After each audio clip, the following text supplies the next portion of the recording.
सो बेटा we are discussing about the barium chloride. Barium chloride का formula था हमारे पास. Barium is represented by BaNCl.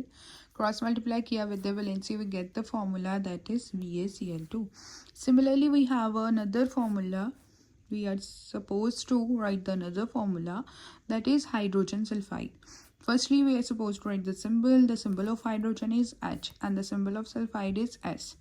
So same way we will write the valency. Hydrogen valency is 1 and sulfur's valency is 2, and we will cross multiply it and we get the formula that is H2S. Okay, so the next part is calcium oxide. In the calcium oxide, the Ca is represented by the calcium. It is a symbol of calcium.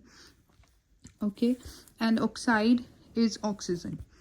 So calcium has its valency +2, whereas oxygen is -2. But इन दोनों में common factor आ रहा है तो we will solve that one. ठीक है, हम क्रॉस कर सकते हैं, इन दोनों को कॉमन है, डिवाइड कर देंगे और डिवाइड करने के बाद हमारे पास क्या आ गया, 1 on each side. Okay, so the formula which we'll get is CaO. So the next is calcium nitrate. Symbol is calcium ka Ca and nitrate has a symbol NO3. So we will cross multiply it towards respective valences and we'll get that formula CaNO3 2 times. Okay, जब भी आपको ऐसे इसके साथ already numeric value दी है, you are suppose to put the bracket first, then you are suppose to write their formulas. So these are the formula of the following salts. So let's proceed to the next question. Okay, so one more is there, that is calcium and hydroxide. ठीक है, calcium symbol is, we are having a Ca and hydroxide is OH. This is the symbol. And valency of calcium is, we have calculated, that is +2, and hydroxide having a charge -1. We will cross multiply it. ठीक है, and we'll get Ca is 1 and OH is 2 times. ठीक है, so the formula we will get is CaOH2. Okay, so the next question for the revision is, give a reason why copper exhibits a valency of +1 and +2.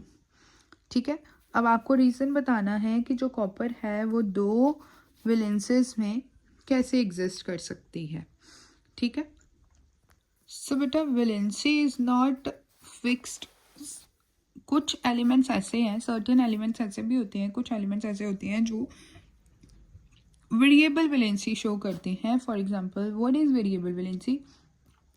Certain element exhibit more than one valency and that valency is called a variable valency. कुछ element ऐसे होते हैं जिनको stable होने के लिए एक या एक से ज़्यादा इलेक्ट्रॉन लूज करने पड़ते हैं. तो जितने इलेक्ट्रॉन्स वो लूज करते जाएंगे तो they will get more charge over it, different valencies आ जाएंगी. ठीक है, तो वेरिएबल वैलेंसी होती है जब वैलेंसी एक या एक से ज़्यादा हो, तो उस एलिमेंट्स की जो वैलेंसी कही जाती है उस वैलेंसी को हम बोलते हैं वेरिएबल वैलेंसी.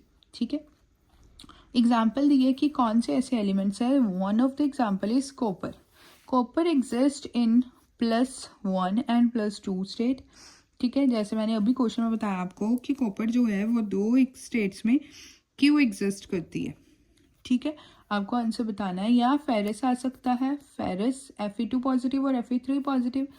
अब ये दो स्टेट्स में एग्जिस्ट इसलिए करते हैं क्योंकि ये एक या एक से ज़्यादा इलेक्ट्रॉन लूज करते हैं to attain the stable electronic configuration, because it loses one more than one electron from their penultimate shell to get the stable electronic configuration. Okay, loses one or more electrons from its penultimate shell to attain stable electronic configuration. ठीक है, आप variable valency नहीं लिखोगे answer में। Answer में आपको लिखना है कि ये एक या एक से ज़्यादा इलेक्ट्रॉन लूज़ कर देती है अपने पेनल्टीमेट शेल से, ताकि वो अटेन कर सके स्टेबल इलेक्ट्रॉनिक कॉन्फ़िगरेशन। इसलिए जो कॉपर है वो वेरिएबल वैलेंसी या एग्जिबिट करती है दो डिफरेंट टाइप ऑफ वैलेंसीज की। ठीक है, तो next question is why the chemical equation should be balance. अब हम बात करें केमिकल इक्वेशन की, तो केमिकल इक्वेशन का बैलेंस होना ज़रूरी क्यों है। इस चैप्टर में हम बैलेंसिंग के बारे में भी पढ़ते हैं। So the chemical equation should be balance because of law of conservation of mass. ठीक है, जो हमारे पास law of conservation of mass है उसको बे करती है केमिकल इक्वेशन। ठीक है, तो उसके कारण जो हमारे पास है बैलेंस केमिकल इक्वेशन जो है वो बैलेंस्ड केमिकल इक्वेशन बैलेंस्ड होनी चाहिए। ओके, जो इक्वेशन है वो बैलेंस्ड होनी चाहिए because it obeys the law of conservation of mass which states that the total mass of the reactant should be equals to the total mass of the product. Okay, so or we can say the number of each element should be equal on both the sides. दोनों sides पे equal होने चाहिए. Why the chemical equation should be balanced? Because balancing of chemical equation is based on the one principles that is called law of conservation of mass. ठीक है, law of conservation of mass, which states that the total in a reaction, the total mass of the product must be equals to the total mass of the reactant.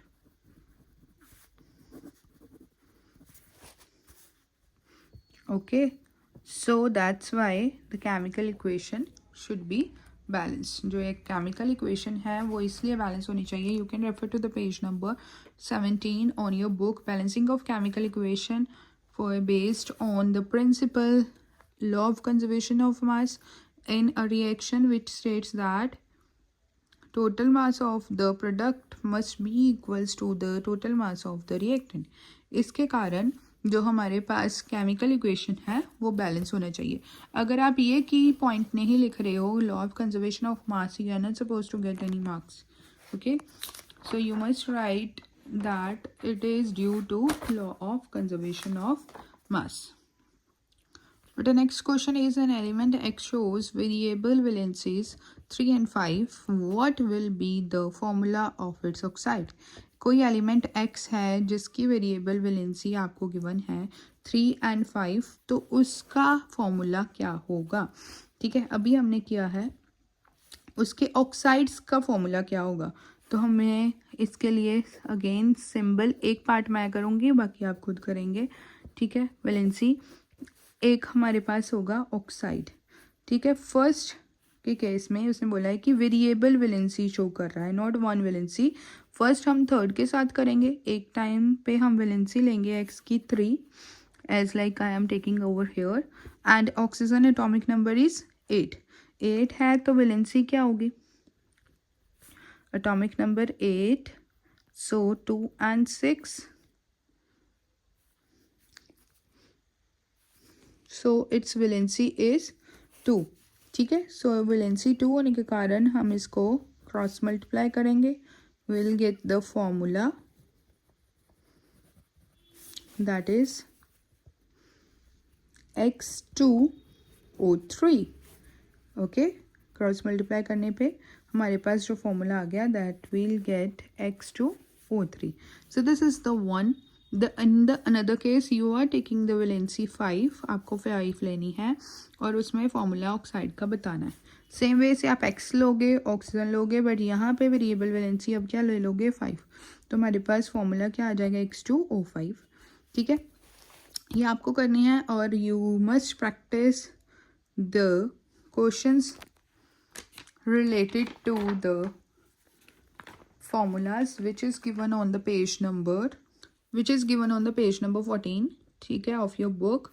First question, write the formula, write down the names of the following compound and the anions, cation and anions. ठीक है, तो आप first 3 parts of जो हमने कर लिए हैं वो आप स्किप कर सकते हैं, जो रह गए हैं वो आप करेंगे.